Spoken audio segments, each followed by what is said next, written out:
Sir మా friend కి 2000 పంపబోయి మీకు పంపేశాను సార్. జస్ట్ ఫోన్ పేలో ఒక నంబర్ తప్పు కొట్టానంతే. మీ ఫోన్ పేకి డబ్బు అంతా వచ్చేసింది సార్. నా 2000 నాకు కొట్టండి sir. Please sir, please sir, please sir. Hey cool cool, నీ డబ్బు నీకు ఇచ్చేస్తా, నాకేం వద్దు.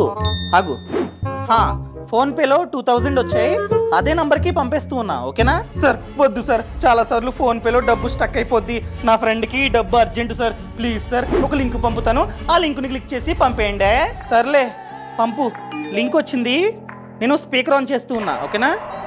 ఏయ్ కార్డు డీటెయిల్స్ అడుగుతుంది. సార్ నన్ను నమ్మండి సార్. చూసారా సార్ డబుల్ యాక్షన్. మీరు డబ్బులు పంపాలంటే కార్డు సమాచారం ఎంటర్ చేయాలి సార్. సర్లే. హే ఓటీపీ అడుగుతుంది. సార్ అది జస్ట్ ఓటీపీ ఎంటర్ చేయండి సార్. ఎంటర్ చేస్తే మాత్రమే ఆ డబ్బు నాకు వస్తుంది. సర్లే. అదేంటి అమౌంట్ ఎంటర్ చేయకుండా 50,000 కట్ అయిపోయినాయా? అయ్యి బాబోయ్. Hello hello hello. పరమ దుర్మార్గుడు సార్ వీడు.